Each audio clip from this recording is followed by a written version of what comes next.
Good afternoon, everybody. How are you today? That's the best response I've gotten so far during the 60 days of summer, so excellent work. And it looks like the reinforcements are coming down from the rafters because you are in for a treat. I don't want to belabor the point too much, but first I'll introduce myself. My name is Kyle Belanger, and I am the lucky person who gets to host the 60 Days of Summer appearances for 60 consecutive days during the summer here at the Naismith Memorial Basketball Hall of Fame. We will bring you family-friendly entertainment included with the price of admission. Some days that means skills clinics with like the UMass basketball team. Some days those mean entertainment from jugglers or magicians or basketball dribbling skills. Other days you get to meet Hall of Famers, and today is one of those days. I'll encourage you, if you enjoy today, and I know you will, to go on to hoophall.com and check out the great schedule of the appearances we have coming up. Names like Muggsy Bogues and Dominique Wilkins. Names like Hamidou Diallo. Some of the greats and Hall of Famers like today. Let me tell you a little bit about the format, and then we'll bring him out. For the next 25 minutes, I get to have all the fun. It'll be me and Sidney Moncrief, one-on-one. After that, it's your turn. So around 20 minutes, I'm going to ask you to start thinking about questions you might want to ask for a bona fide Hall of Famer. And after that, Mr. Moncrief will head over to this table on my right, your left, and we will get each and every one of you a few seconds with Mr. Moncrief and an autograph for yourself, all as part of the 60 Days of Summer program. Let me tell you a little bit about Sidney Moncrief. First of all, in about 8 weeks, this entire building changes when the class of 2019 is welcomed. In that class will be Sidney Moncrief. He's a 5-time NBA All-Star, a perennial All-American with the Arkansas Razorbacks. He was drafted 5th by the Milwaukee Bucks in 1979. His number 4 is retired by those Milwaukee Bucks, and he's the man who essentially was the reason they invented the Defensive Player of the Year award. He won it the first 2 times it was ever awarded. Ladies and gentlemen, please put your hands together to welcome my new friend, Sidney Moncrief. It's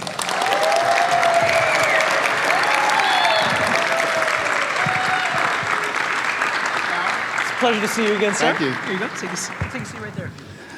Thank you all very much. How are we doing? Outstanding. They got big energy today. Oh, they do. I think they do. Yes. They're ready to hoop, play some basketball. They are. And you, I can't wait to go all the way back to Little Rock and take you through the call that you got a couple of months ago from the Hall of Fame. But first, I just want to make a comment and see how you feel about this. This is a great time to be a Milwaukee Buck. Between the MVP and 2 Hall of Famers in this class. Not just you, but one of your running mates. Oh, yes, Jack Sigma. Can you tell, what's it like in 2019, having seen your franchise go through some tough times, being back with a vengeance, MVP and 2 Hall of Famers in 1 year? How many of y'all are Milwaukee Bucks fans? Oh, that's more like it. Give us some love. Even fake like you're fans, even if you're not. Just fake it. Yes.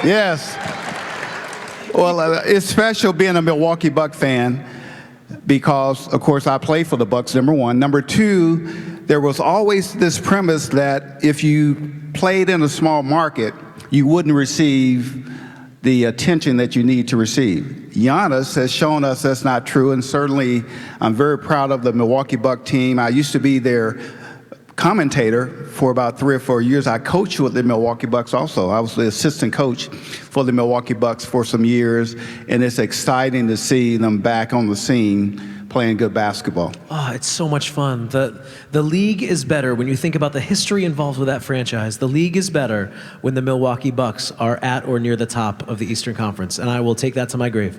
Well, I will too. I had predicted the Bucks would win the conference finals, but of course they ran into a very hot team in Toronto, and so that didn't happen. I look for Milwaukee next year to be in the finals of the NBA. I see all those Celtics shirts over there, so I still stand by what I'm saying. We can pretend that green is just misdirected. No, green. it looks like it has Bucks on the Yeah, front. the horns. The horns are on there. Yeah, Bucks, not Boston Celtics. A funny story, I grew up being a Boston Celtic fan. Did you? I sure did. I grew up in, as you know, Little Rock, Arkansas. And back then, young people, we did not have what you call cable TV or streaming. You had 3 networks. And every Sunday, we got the Boston Celtics on TV. And they were just an amazing team to watch, the way they passed the basketball. They played as a team. They had good talent. And I saw them so much, I was a Celtic fan for years until I got drafted by the Milwaukee Bucks. And that changed. It's funny how quickly that can change things. Yes. So let's go back to 1957, the year of your birth. 57 sounds like such a long time ago. Let's not go back that far, but go ahead. Now, Little Rock, Arkansas, in that year was, I mean, obviously your birth. It's a really big year in American history as well. When we think about the Little Rock Nine and we think about the integration in Brown versus Board of Education. And so your upbringing in one of the most important cities in our country, playing one of the most, I think, it's a game that really follows the 20th century American integration experience. Can you talk to me about between sort of your earliest memories of basketball and the time you commit to Coach Eddie Sutton with the Razorbacks? How did those experiences growing up in Little Rock help to shape the man that we would eventually grow to know and love?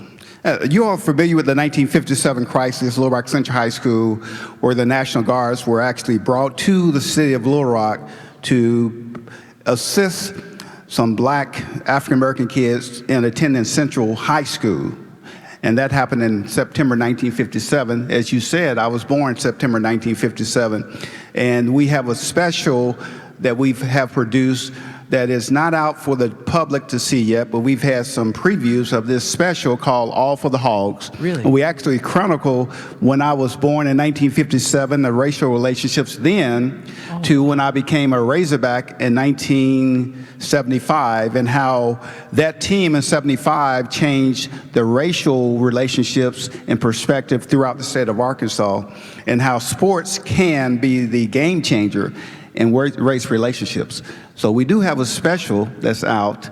It's not out for everyone to see. Yeah.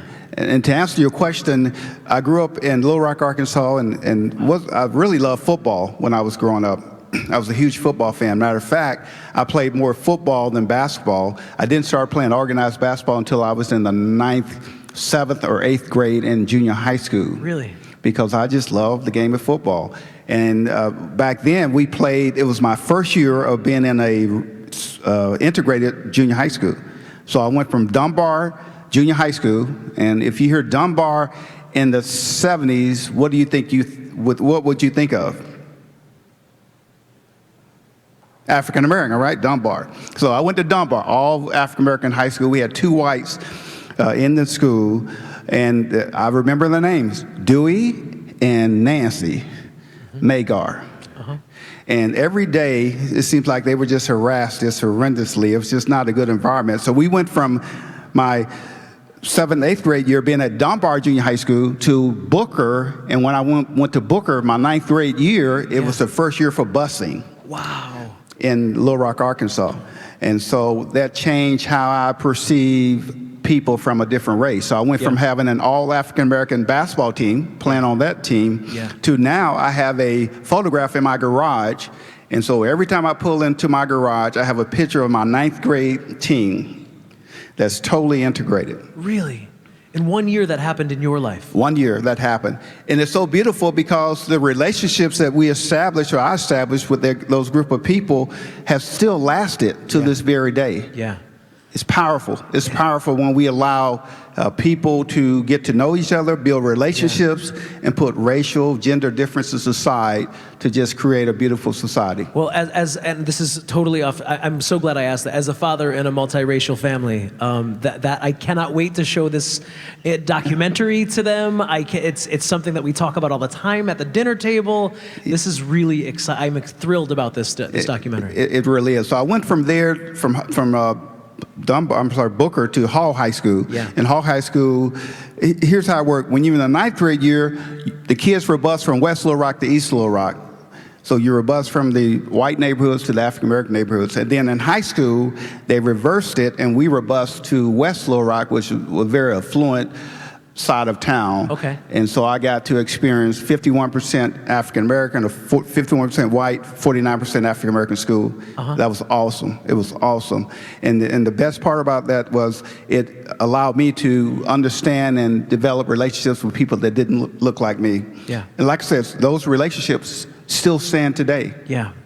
I'm curious about, so now we move forward to your recruitment for Arkansas. And recruitment for the kids who are sitting in here, the younger people, recruitment didn't always happen on social media, Mr. Moncrief. What's social media? I don't know. Exactly. Believe it or not, people used to just go to college and play with people that they didn't know on Instagram and they didn't know on Twitter. But your class, your Razorbacks class with you and Marvin and Ron, I mean, you guys became an overnight sensation in Arkansas. Can you talk to us about your recruitment process and what it was like to have Coach Sutton and Coach Gene Katie coming and trying to convince you to stay close to home? Yeah, that was very interesting because Arkansas it's in the South. You all know geography. Arkansas is in the South. Everybody know that. You have Texas, and you have Arkansas, and Tennessee, Oklahoma, and then Missouri. Okay. So I remember my first recruiting trip was to Minneapolis, Minnesota, University of Minnesota. Awesome. And back then, they didn't have all the different rules they have now, or we broke more rules then than we knew that we had now. But Minnesota, there were at least 11, think about this, there were 11 basketball recruits on that recruiting trip. Now that's a lot. It's a lot. By today's standards. And I remember being in Minnesota in September, and the recruiting trip was going great. We went to an outstanding restaurant. The food was tremendous. The hotel was amazing. They had a phone in the bathroom. This is 1975. So if you have a phone in your bathroom in 1975 at the hotel, you're living it up. That's living. Yeah, they had a steam shower in the bathroom. I was like living, really excited about Minnesota. We go to a football game Sunday afternoon. I'm sitting at the football game, and guess what starts to happen? Snow flurries came down in September. I'm like, I'm done with Minnesota. So they were out of the running. I'm a Southern guy. And then LSU recruited me, Oklahoma State. I had some really good places recruiting me, but my heart was always in staying in Arkansas, staying in my state, because I wanted to do something special. We had two other players, Ron Brewer, they were 6'4". He was 6'4", Marvin Duff, 6'4". I was 6'4". We were all from Arkansas. African-American kids, we were all skinny. Back then I was skinny. We were all slim kids. We all could jump and play. And I wanted the experience of playing with players from the state of Arkansas. And we went to the Final Four one year. We lost to Kentucky. We had an amazing record in college, and it was a great time. That 78 team that does go to the Final Four loses to Kentucky, the eventual champion. I'm curious about that particular team because this was, again, just to make sure we're talking to everyone sitting out here too, this was not you didn't go for, there was no such thing as one and done. Well, you had 32, remember, in 78, how many teams do you all think were in the NCAA tournament? That's right. How many? I'm not that old, it wasn't 16. I think it was about 32. Yeah. It had just changed from 16 not long before that. So there were only 32 teams that made it to the tournament during that time. And y'all were a 2 seed. And we were number 2 seed. And go in and really just put it on the field on the way to the Final Four. That Final Four, if I'm not mistaken, was in St. Louis. It was in St. Louis, Checker Dome. It was Duke, Kentucky, Notre Dame, and Arkansas. We were the 4 teams that competed in the Final Four. Man, it just goes to show you can those names, if they showed up in the Final Four next year, 20 years from now, that wouldn't surprise anyone. No. Y'all have been good for a long time. It was very different, and I'll never forget the most exciting feeling walking out for a Final Four game, and you walk out into the Checker Dome, and you know you're getting old when you talk about an arena that's no longer there. It's been torn down. And all I saw was smoke. Because back then you could smoke in arenas. It's like, wow, you know, about being unhealthy. And that was, we lose to Kentucky and we go on to beat Notre Dame in the last consolation game in the history of NCAA basketball. Man, I love the idea of letting people smoke in an arena where our best athletes are running around. Not very smart. That's so horrible. Yeah. What can you tell us about, it's incredible that Coach Sutton, you think about his legacy. What can you tell us about a young Coach Sutton that maybe you wish everyone knew? Just teaching you how to be a person. It was beyond teaching you how to be a basketball player. He wanted you to be a good citizen. He wanted his players to attend classes. He wanted us to graduate from college. And he demanded that we worked extremely hard. We practiced. Back then, you didn't have limitations on how long you could practice. So we practiced 3.5 hours, 7 days per week, no days off. And we worked the entire 3.5 hours. Oh my gosh. It was brutal. I don't know if I do anything for 3 hours a day, 7 days a week. And that's after you attended class. Oh my because we did attend class, unlike some players that I know, certain teams and schools. But we attended class, and then we had to come and practice forever, and then repeat that process. 7 days a week. For 4 years. By this time, draft night feels like a vacation. It really, right? if you can't make the Hall of Fame after practicing 3.5 hours for 4 years, something's wrong with you. So draft night 79, some guy named Magic Johnson goes #1 overall. Wonder whatever happened to him. That was a very smart pick by the Lakers. No-brainer. You go #5 to the Milwaukee Bucks, and all these years later, you know, Jerry West has talked about how you were right there in his. He was really hot on Sidney Moncrief as well. What can you tell us about your draft day experience and how that lives in your mind? It was kind of very unusual because I knew that the Lakers would probably take Magic, and I was saying, okay, if they take Magic, the teams that are left, New York, Chicago, Detroit, Milwaukee, what do they all have in common for this little country southern boy? They're all cold places to live. So I'm thinking like, wow, I missed LA, I missed the sunshine, and I didn't know a lot about Milwaukee. I really didn't. And I looked in the encyclopedia. Fran, we talked about that. I couldn't go on social media. I couldn't go on the internet. I couldn't do a Google search for Milwaukee. I had to do it the old-fashioned way, look it up in dated fashion to learn about the city of Milwaukee. Go to we didn't have Google, we had Britannica. Yeah, we had Britannica. We had to use the book to learn about Milwaukee. How long did it take? I mean, your career, you get to Milwaukee, and when I think about careers that really hit right away, it looked like you were comfortable from the moment the ball goes in the air on your opening night, right on through to the end. Your consistency was amazing. How long did it take you to feel comfortable as a professional ball player? We had very high expectations at Arkansas. Yeah. Like the way we practiced and the way we were trained and developed was just conducive to being a good NBA player. Yeah. And I was comfortable very quickly with practice sessions and everything about the NBA, except the way you play defense. Because in college, you couldn't do certain things on the defensive end. I never forget Don Nelson, the Hall of Famer. He told me right away, he said, no, you can't play defense like this in the NBA. You got to put more body on people, be more physical with people. So once I learned that philosophy, it was never easy, but it was easier for me to be a productive NBA player. I bet, because at 6'3" as a shooting guard... 6'4". 6'4", sorry. As someone who's 6'3" and a half. As someone who's 5'8", you're a giant to me, so... As a 6'4" shooting guard in an era when people were not only putting weight on you, I mean, you played, Rick Mahorn was in the league. You're talking about guys who are doing more than putting weight on you. Was that the part that made it extra challenging for shooting guards in your era, knowing that it was more than just getting your shots up? You were going to have to fight through some physicality. Well, a little history about how I played. Of course, now the three-point shot is the premier way you play offense, but in college, I was a baseline player, which meant I played inside a lot. I played on the baseline. I was a leaper. I dunked the basketball. I was an inside player in college. You go from being an inside player in college to now playing in the NBA, which during those days, each team had at least 3 7-footers on their roster. All the great teams have really good players.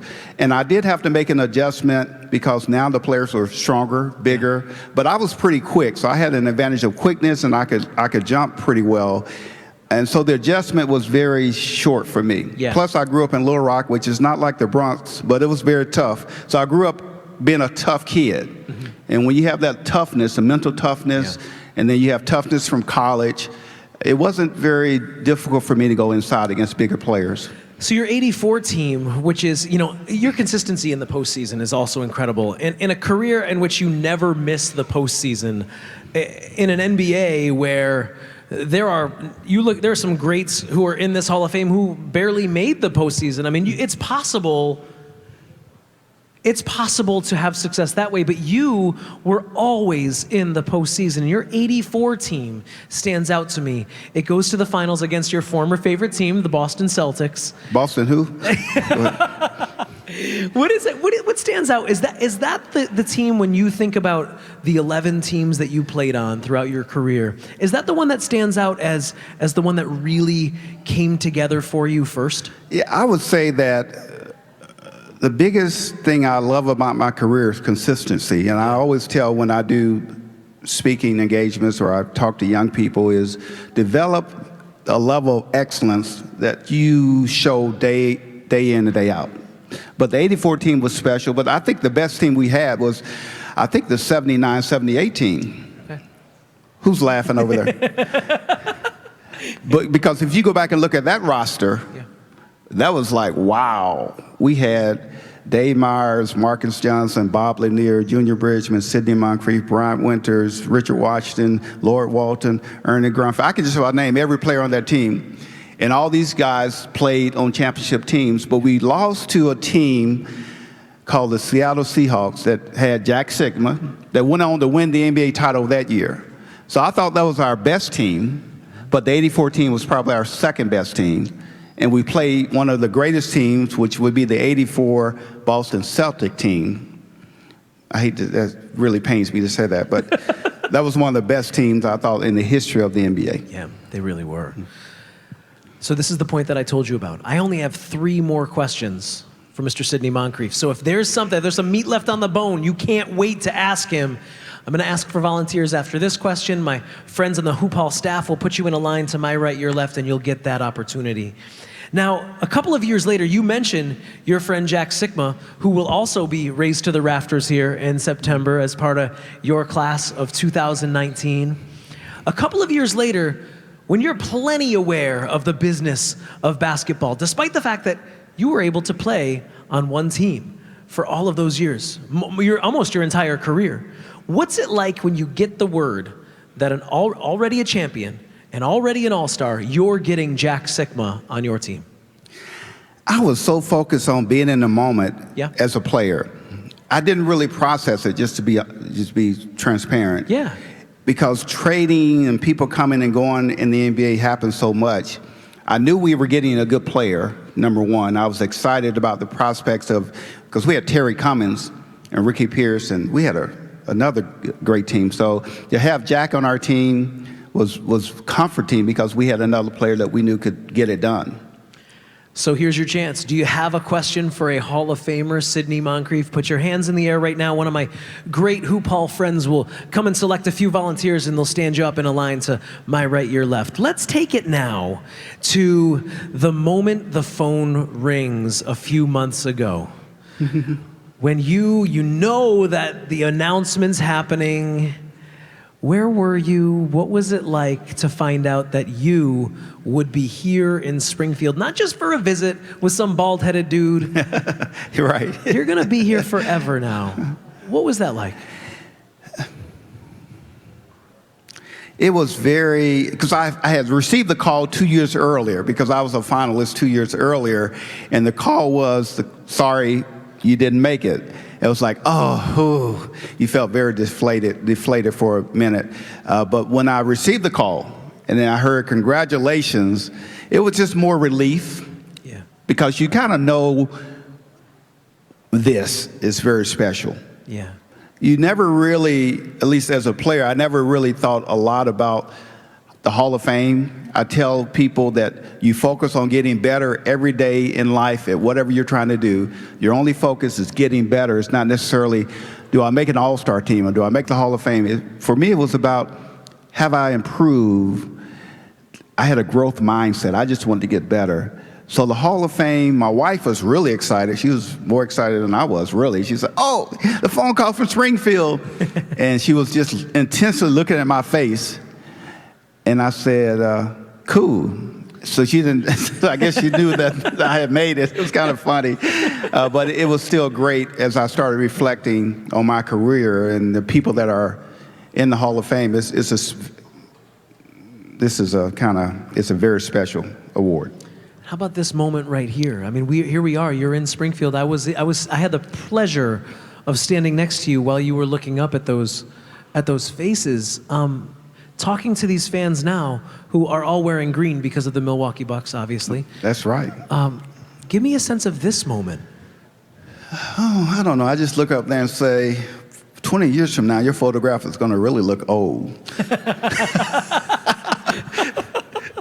But it does help to put everything in perspective about the history of the game of basketball and how I've been so blessed to be able to play a wonderful game for a number of years and just compete and have fun doing it. And this is more special, really, engaging with the people here that have come to witness and see this wonderful, wonderful museum. Well, let's get to really engaging with some right now. Ladies and gentlemen, please give a round of applause for Basketball Hall of Famer Sidney Moncrief.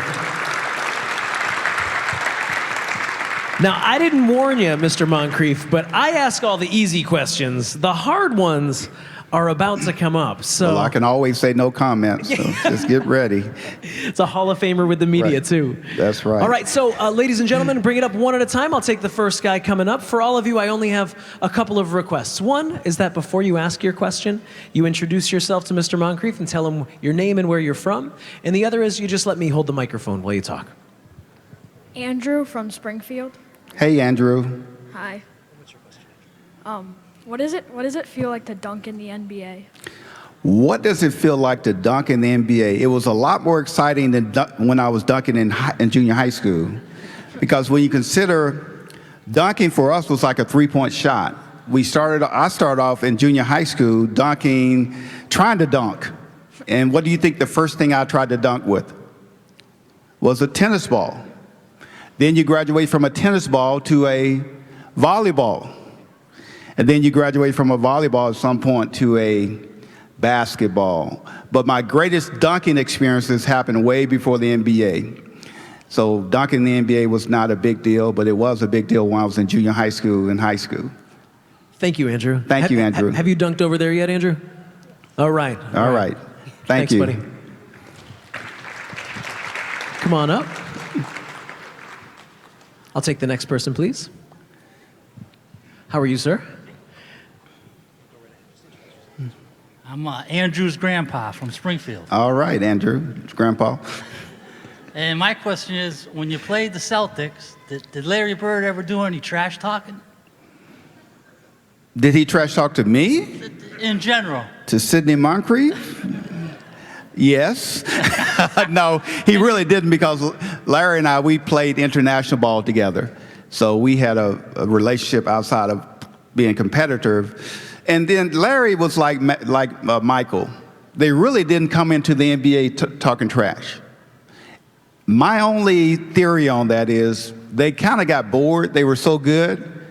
And after a while, they're like, well, I need to do something to keep myself entertained, because I'm just torturing everybody on the court. So what can I do to keep myself occupied? I can talk trash. And that's why Larry started maybe mid-career. Michael didn't talk trash either earlier in his career. And the first time he said something like talking trash to me, I'm like, did he just say that? Couldn't do anything about it, of course, but yeah. Thank you very much. I love that. Talking trash is just a hobby. It was just a hobby, something to do. Something to keep his mind occupied. Bored. How are you, sir? My name's Gabe. What was the hardest part about being in the NBA? The hardest part about being in the NBA is just the grind of travel. Because when I played, they didn't have charter flights. And so you had to wake up, and I was in Milwaukee, a smaller market. We didn't have a major airport. So every flight for us was an early morning flight somewhere. And that was very difficult because you had to catch an early morning flight, play your game, and then catch another early morning flight coming back. So travel was the most difficult part. Thanks, Gabe. Thank you. All right. I told you these are the hard ones. Yes. These are Yes. fastballs. My name is Sam. Hey, Sam. Hi, I'm from Madison, Connecticut. What are your stats? I have no idea because I was never a stat person in general. And every once in a while, I will look up my stats when someone might ask me, but stats mean absolutely nothing to me. Seriously, they mean nothing, and they really never have. What's important is winning is important to me. Winning is a very important stat for me, and my effort, did I give everything I could give every time I played. You want to have some fun? Put Mr. Moncrief's name in YouTube. It's awesome. Thanks, buddy. Thank you. That's a sentence you never would have thought, right? Put my name in YouTube. Imagine that. Yes, I use that sometimes for my presentations, YouTube. Hi, my name's Alex. I'm from Southern Illinois. And my question is, who was the most difficult player to guard and why, and how did you guard him? I probably didn't if they were difficult to guard. Okay, who do you all think was the most difficult player I ever guarded? Magic? Michael? Okay, I'm going to give you a two-part answer. One was a player that played for the 76ers, and his name was Andrew Toney. And Andrew Toney was difficult to guard because, and Michael was in that category. So if I said two players, Michael Jordan, Andrew Toney, what would be the biggest difference? Andrew Toney was probably the only player that I played against that could post you up, that could drive left, that could drive right, that could pull up and shoot a three-point shot, that could pull up two dribbles to the left, shoot, two dribbles to the right, shoot. He had very few weaknesses offensively. Michael, you kind of knew his tendencies. He likes baseline. He's strong right-handed. If he posts you up, he had a shoulder that he could turn. You knew the shoulder. I think it was left shoulder, turn on his jump shot. So you kind of knew what he was going to do. Not that you could stop it, but you knew what he could do or what he would do. Andrew Toney, you really didn't know. He could catch the basketball at the three-point line in a triple threat position and just pull up and shoot a three. And that makes it very difficult. When players have multiple things they can do very well offensively, then they're unguardable, and he was unguardable. Great, that's an excellent question. Thanks, Alex. Thank you.